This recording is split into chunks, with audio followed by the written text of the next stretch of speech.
Señores, vamos a seguir hablando de esto porque este tema está un poquito pesado, pero vamos a seguir hablando de esto.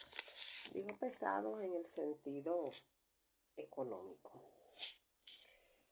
Miren, como yo le decía en la otra parte, no sé si los economistas realmente entienden los números que están ahí, o ya no acostumbraron tanto o no aplatanaron tanto que no miden a todo en la misma categoría.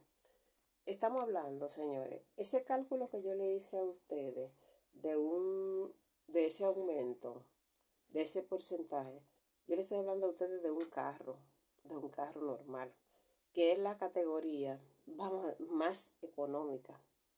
Y las otras categorías. Entonces, ¿qué pasa?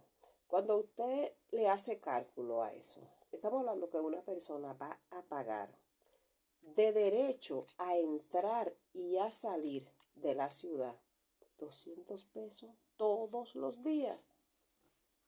Cuando usted calcula, la media de trabajo en República Dominicana es de 23.8 días.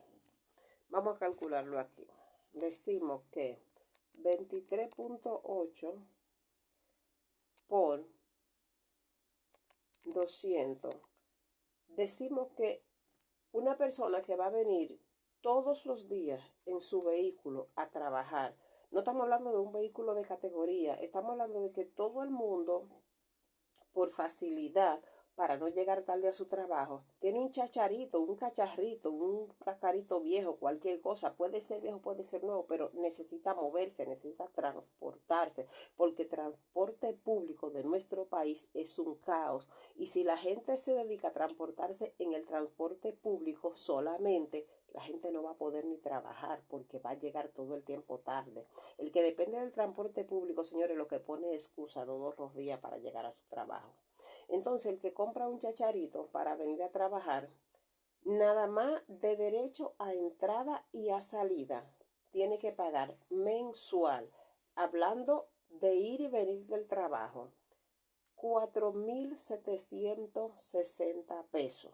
Eso no incluye el combustible, el gas o la gasolina que usted le ponga a su vehículo.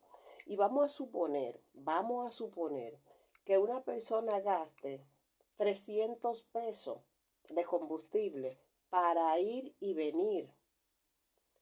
Señores, ¿para qué vamos a trabajar, señor presidente?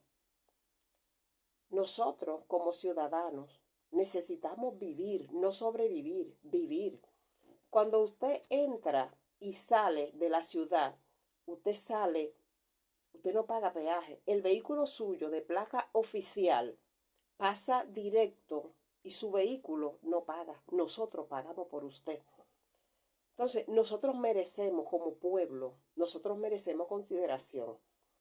Yo no estoy hablando del pueblo de Villa Altagracia solamente, yo estoy hablando de todos. Yo estoy hablando de toda la zona del Cibao. Hay muchísima gente que viene de Bonao a trabajar todos los días, que cruza el peaje y tienen que cruzarlo 2 veces. Pero súmale a los que se van a transportar en transporte público. ¿Qué le toca hacer a los transportistas? Aumentar el pasaje. Ahora, ¿ha habido un aumento de salario para que los pasajeros puedan pagar más? No. Entonces, las medidas gubernamentales deben tomarse en consonancia con las cosas que van aconteciendo.